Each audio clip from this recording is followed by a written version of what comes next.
Jiandaa kwa minajili ya siku ya leo. Uwepo wa Mwenyezi Mungu utapata kutukuka, rehema zake zitapata kudhihirika, nguvu zake zitapata kuonekana. Jemedari mtakatifu wa Israeli aliyeumba mbingu na nchi, ambaye anatawala usiku na mchana, Jehova Mungu ambaye anasinzia, yeye anatenda mema katika maisha ya walokole. Yoyote yule ambaye amemwamini anatenda mema. Ametupa kibali kutukuta. Sasa maji ndio imefika.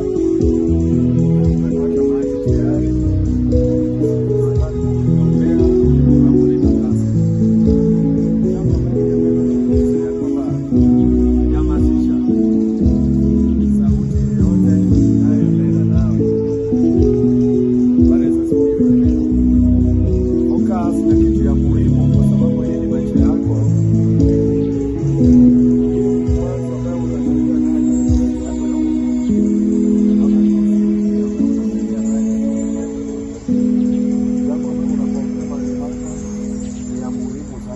Hamasisha kila sauti mawazo kama umoja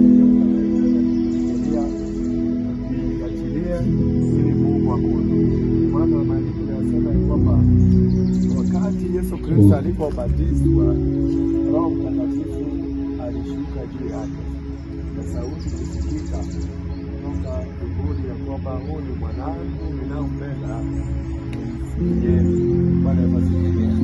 Kwa hivyo tuachilie katika mapenzi ya Mungu. Na wale watajazwa na Roho Mtakatifu hapa kwa maji, na wale ambao tunawaekelea mkono na watajazwa na Roho Mtakatifu kulingana na vile umefungua nafsi yako. Bwana asifiwe. Hivyo ni wakati wako wa kuomba.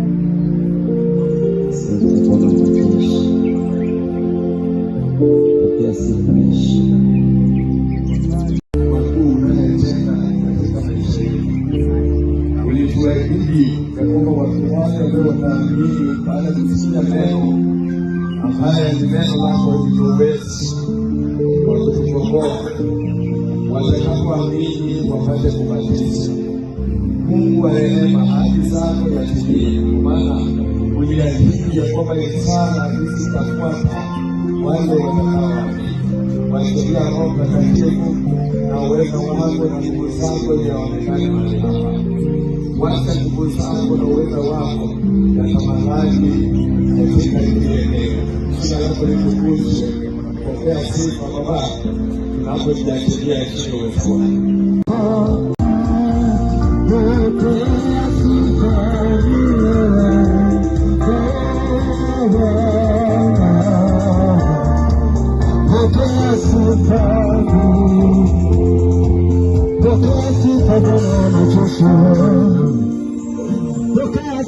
Roho Mtakatifu aliye hai, ujulikane unaweza, ujulikane kwamba upo.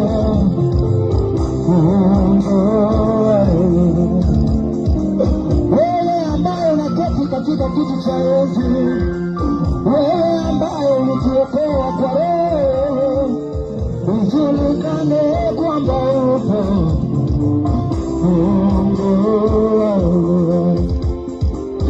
Ujulikane unaweza, ujulikane unaponya, ujulikane unaweza.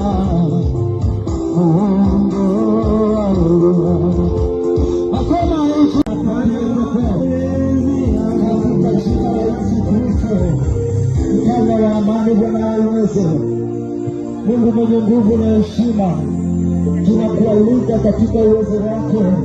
Pokea sifa na heshima, maana ni wewe unastahili usiku na mchana. Tunakuabudu, hakuna Mungu mwingine aliye kama wewe. Tunakutukuza, tunakushukuru. Ewe Jehova, tawala.